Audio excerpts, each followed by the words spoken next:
Howdy folks, I'm Scoryth, the Crimson Renegade. Welcome back to Final Fantasy VII. Last time, Dick Dickerson took you through a little bit of a tour of the How to Catch a Chocobo. Hope you did a good job. Let me know how you did. Let me know if you want to see him again, and I'll bring him back. Anyway, we caught Chocobo. He caught a Chocobo, got us through the Mithril Mines, and we're ready to move on. We're going to turn the camera a little bit here, and right over to the right, there we go, right there at the top of the screen, you see a little mountain-ish looking thing with a bird on top of it. We're going to go there. We're going to do a whole lot there, but we are going to visit it real quick. This place is called Fort Condor. Okay, this isn't Junon, however. Junon, however you want to pronounce it, I call it Junon.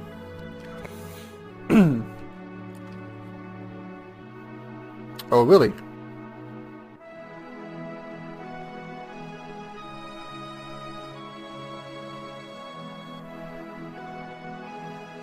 Where is Junon?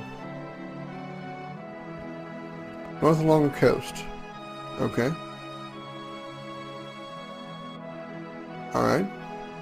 Let's talk to him again. Get through that part. Yeah. We're going to say we'll help you. Now, the storyline is going to require us to come back here later, but I'll go ahead and come here now because there's a few things I want to look at and get and stuff.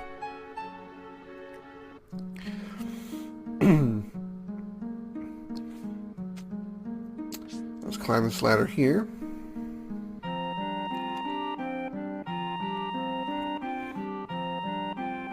And talk to this guy.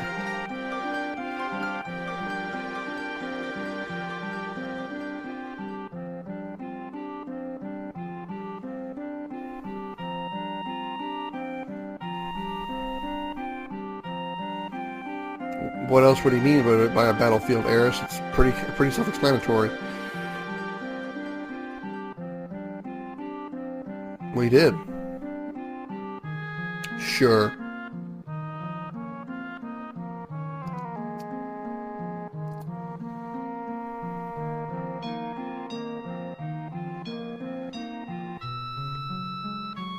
There's a reactor up there too. That we couldn't tell from the little screen there.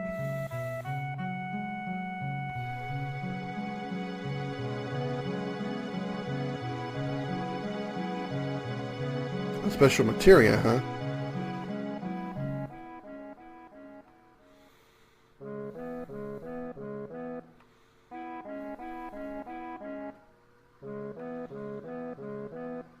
Okay.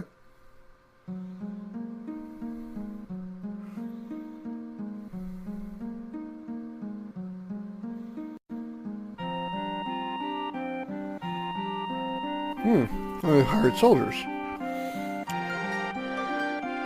Yeah, their fight against Shinra, they don't actually do any fighting themselves. We won't either when we help them. We'll actually be buying our fighters, I guess you could say.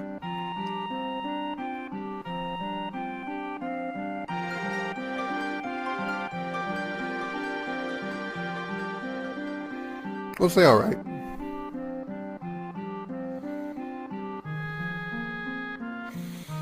Okay, these battles actually. I'm not going to go too into detail right now, but basically it's sort of like an RTS, so if you're not familiar with the RTS, real-time strategy, it's very Warcraft, Starcraft, Command & Conquer-ish type battles.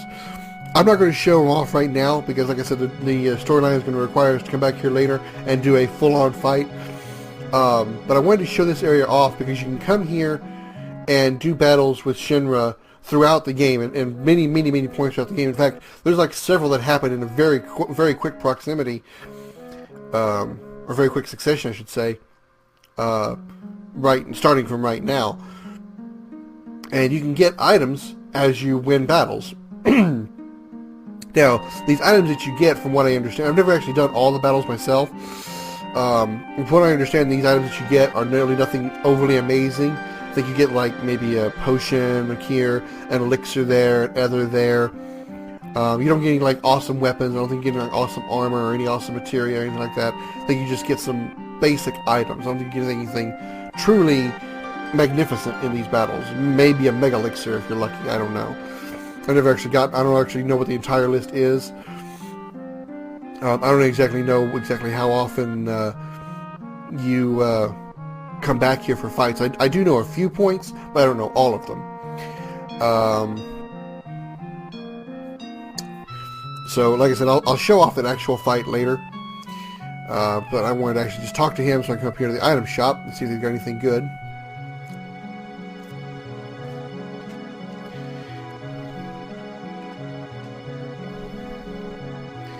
Alright. Materia shop. Fire, ice, lightning, and restore. So, nothing I really worry about that right now. So, okay. Don't care. When you come back here later,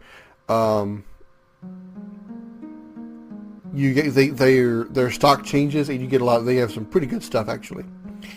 As far as this guy, potion, hypers. How many hypers do I have?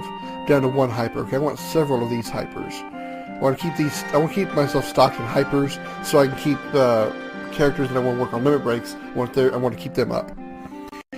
Tranquilizer. I want to make sure I got a few of those so I can take them off Fury if I need to. I have 2 tents. I'll grab a couple more. I got 8 Phoenix down, 7 potions. Okay, I'm doing good on all those. Anything I want to sell? Let's see. Nothing amazing. I don't think I need to keep that Titan Bangle. No, I don't want to keep that Titan Bangle.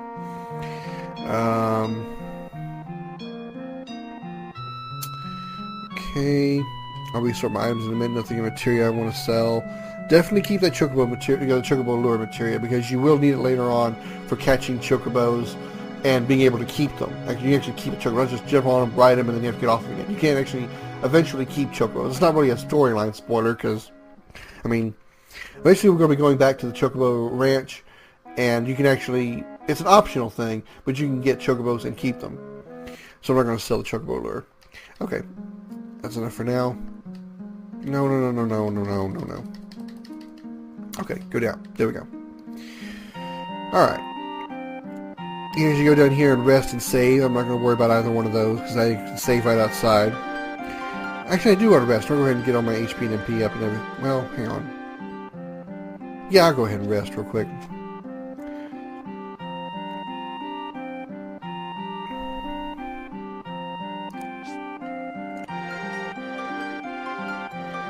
We'll get some rest. It's a free inn, doesn't cost you anything, doesn't cost you megalix or anything either, so that's nice, or a tent. So I'll go ahead and rest to heal up all my HP and stuff.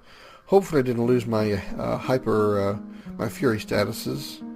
I did. Okay, so I'll go ahead and throw a couple of hypers on there real quick then. Okay. There we go. Alright. No need to save, because I haven't done anything here. Alright, let's start out. That's all we're going to do here for now. I'll show off this part up here.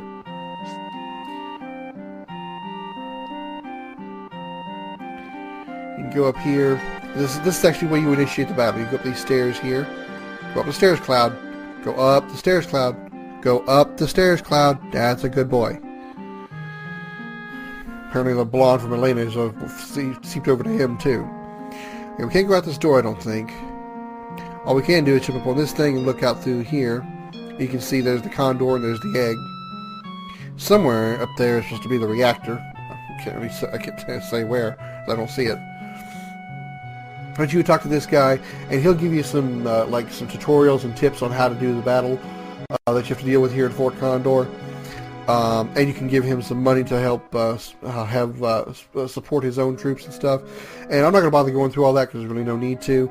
I'll go through all that about how to do the battle and stuff when we actually have to come here and do the actual battle for the storyline. I won't tell you why the storyline requires us to fight here, but we do. That's not really spoilers, because I already told you there's battles going on here, but it makes sense that there's going to be a storyline battle here. So I'm not going to bother doing it now. But you can fight a battle now to get an item. And then once you fight that battle, for a little while the Shinra won't attack this place. It's only after you reach certain points in the story that you can come back here and do more fights. And like I said, I don't know all the points in the story when the fights can be done. But I know a few of them, and I'll try to mention them as I remember them. So, excuse me. Okay, we're done here. We're now almost ready to head to Junon, but not quite yet. I want to make one more stop. I'm going to head in here in these forests over here. I'm looking for a specific battle. This is not the battle I'm looking for, but here's some new enemies. These guys are called Formula. Or Formulas, however you want to say it. Go ahead. I think they're flying enemies, so if you want, you could just attack with Cloud, since he's got the Chocomog Materia on him. And he'll do extra damage. Matra Magic, you use Matra Magic or Beta as well. Beta is a little expensive to use at this point, because we only have, as you can see, just a little over 100 MP per character. And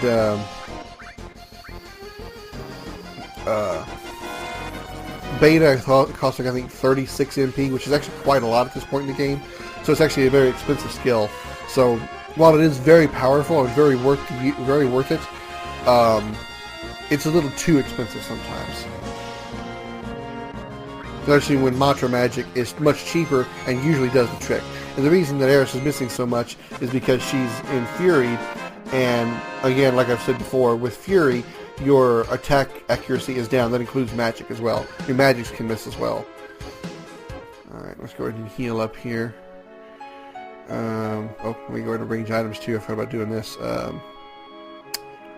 Battle. No. Field. There we go. No, that's not right either. Type? There we go. That's what I was looking for. Alright.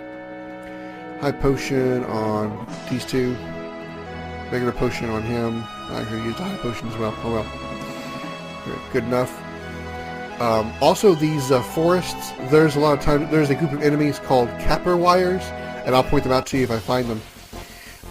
These Capper Wires always come in groups of 5. Seal Evil.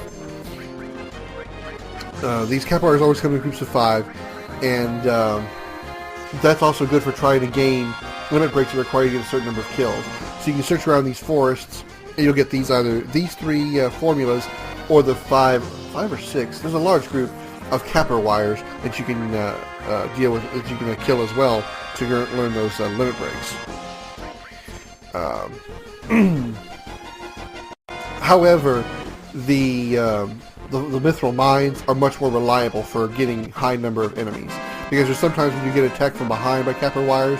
I believe there's only 2 in the party. The 2 in the enemy party, so that's not really worth it. And we got an all level up, that's nice. I believe that moves that all to level 2. Yes, it does move that all to level 2, so now that means we can use whatever materia it's paired to twice on all targets. So, in this case, Lightning. Cloud can now cast Lightning twice on all targets. Not in the same turn, but all in the same battle. So he can cast Lightning all once, and then when his turn again, he casts Lightning all again. And on his third turn, he goes back to single targeting. Alright, so I found the target. I found the enemy I'm looking for here. But if I'm going to go ahead and skip the battles from here on until I get the battle I'm looking for, unless I come across those Capper Wires that I was trying to show. Here they are right here. Their timing is perfect. As you can see, there's 5 of them here. Easiest way to kill them is obviously Matra Magic or Beta, or if you got it by now, Tier 2 Magic. We should be pretty close to getting Tier 2 Magics, or Aura skills. But the downside of fighting these Capper Wires is, first of all, their abilities take a long time, so they're kind of powerful. So the battles can take a little time, but they're a large group, so it's easy to get a high number of kills. And let's go ahead and finish off with Sled Fang here. By the way, I'm changing subjects back and forth, but talking about how Fury changes your attack accuracy. Fury does not affect limit breaks. So, at least from what I believe, Fury does not make your limit break miss. Your limit breaks will always hit. They won't ever miss unless the target is able to evade it somehow. But going back, those Capper Wires are good for getting high number of kills. The downside is the battle takes a while because their animations take a long time, and they can be the entire party can be very dangerous because that Grand Spark attack can do a lot of damage, and if they all attack at once, they give all 5 of their turns at once, they can take down one character pretty quickly. Alright, this is not the end, obviously not the battle I'm looking for, so I'll go ahead and skip this one, and I will just meet you guys at the battle that I am looking for. for. So unless something else interesting happens, I'll be right back.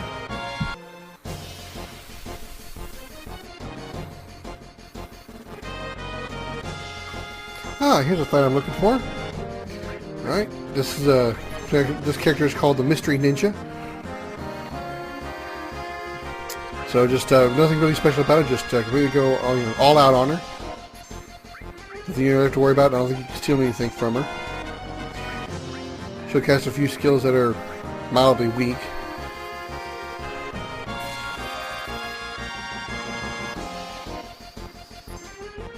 This encounter is actually a very hard encounter to actually get at this point in the game. I can't tell you, I don't know the exact number, but I want to say it's something ridiculous, like 1 in 62 chance or something like that. It's a very narrow,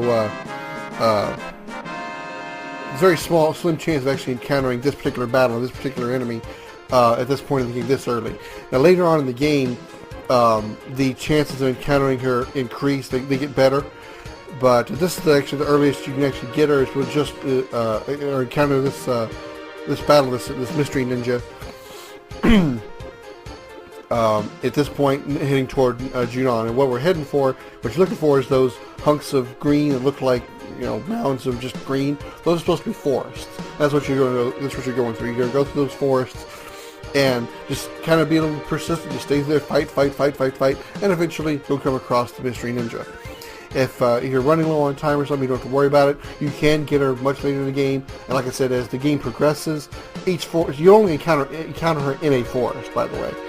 So as the game progresses, the encounter rate for the mystery ninja will increase. But once you've encountered her, beaten her, and you go through this scene properly, you won't obviously get it anymore. Okay, this is very important. We're actually fixing to recruit this mystery ninja, but you want to make sure that you do everything right at this point. So what you want to do is don't go into the menu, don't go talking to your allies, and don't go to that save point up there. Just go talk to the mystery ninja.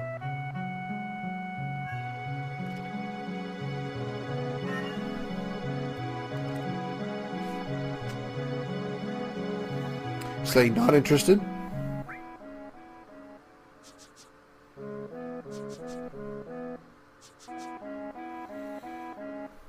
Talk to her again. Again, go and do it in this exact order. You do anything else, she will disappear and run on you. You gotta go try to find her again. And I think she takes some of your money too, or some items. I'm not sure. So yeah, bitch. Pretty much for these first few answers, you kind of want to completely agree with whatever she's saying. So everyone's like, yeah, we're petrified. Woo, yeah.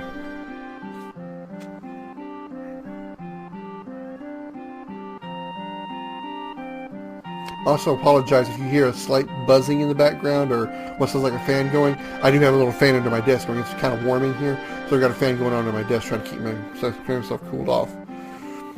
She's going to run away. Or, well, we're just going to run a little bit, and you're going to say, wait a second.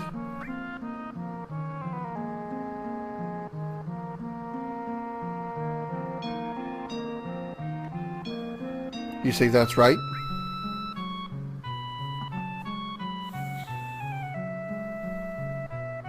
Now you say, let's hurry.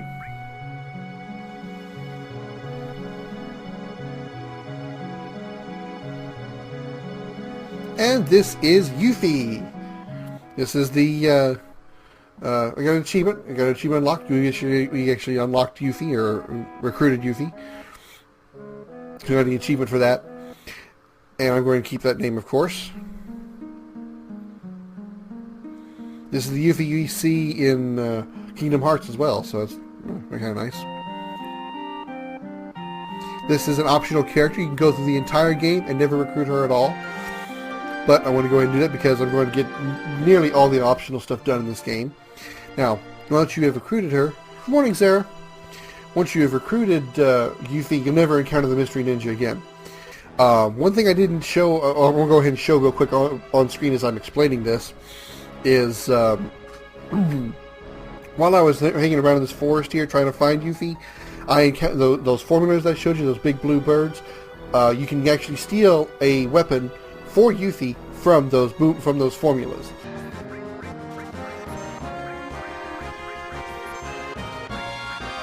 I'm going to show you going in here to equip. Actually, I'll go ahead and pull up the PHS And we can look at her stats real quick. Status, here we go. Then you see she has a strength of 28, dexterity 24, vitality 28, magic 37, spirit 28, luck 22. Obviously, the strongest stat is magic.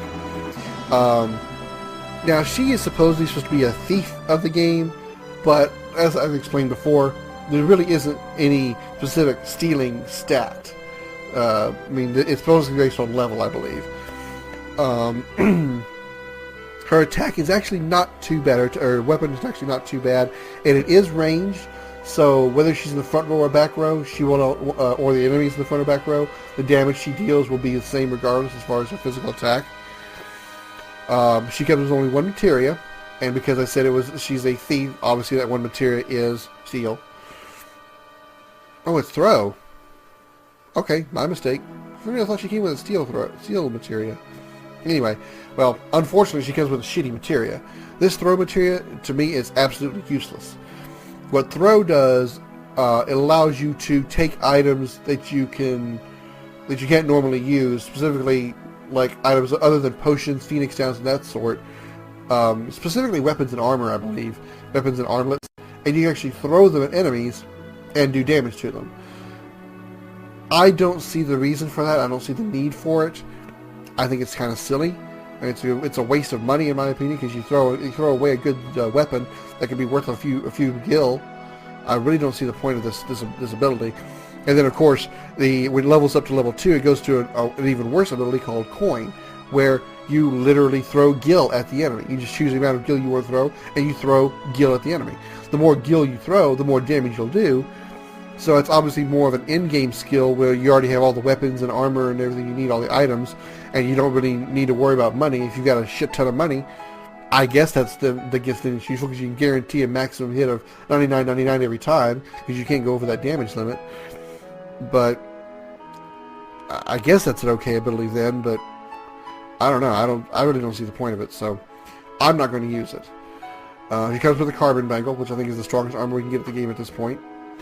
I'm going to go ahead and strip that throw off her. I'm going to go ahead and sell it as soon as I can. But also what I'm going to do is I'm going to change their 4-point shuriken for the boomerang. Shuriken, whatever. For the boomerang. This is the boomerang that I picked up by stealing it from those blue formulas in that little forest area there. Okay, so she's got obviously a stronger weapon. It gives her 7 more attack power, and it gives her 1 more materia slot. So that's nice. Still not going to use her just yet because I'm still trying to work up my limit breaks on everybody else. Actually, another thing that happened off screen, Red learned his second level 1 limit break called Lunatic High. I want to check it. There it goes. It casts haste, and raises defense percentage for all allies. So it ups your defense and puts haste on your characters for the remainder of the battle, which is actually pretty nice. I personally wouldn't use Lunatic High that often. It's not really that useful skill to me. The haste is obviously nice because it makes you attack faster. But I'd rather go with I usually prefer attack limit breaks. So I usually like Sled Fang. And again, the only exception to the attack limit break rule that I say is Air. She has no attack limit breaks. She has no damage dealing limit breaks, I should say. Her attack limit breaks are disabling limit breaks. They're like Seal Evil, which silences and stops enemies. So Lunatic High is not a bad ability, but not one of my favorites because it's not really an attacking skill. So I'm going to leave Red my party a little bit longer, try to work up, maybe get his first level 2 limit break skill, and then bring Yuffie in a little bit later to get hers. So we've got Yuffie, so let's go back to PHS, bring Aerith back into the party. Alright. Let's heal up here with a tent real fast. Here we go. Okay. So now we need kills. So Red nor Aerith need... Yeah, they need kills. So they don't need Fury anymore. So I'm going to take them off of Fury. Oops. Let me do that. Hyper. Went ahead and take Aerith and Red off of Fury because they don't need their limit breaks built up because they're not trying to learn the next skill. They need kills. So Alright, with that out of the way, we've gotten the boomerang, we gave it to Yuffie, we've recruited Yuffie, and now we're ready to head to Junon in the next episode of Final Fantasy VII. Don't forget to like and subscribe, and thanks so much for watching. I'm Scoryth, the Crimson Renegade, and I'll see you later.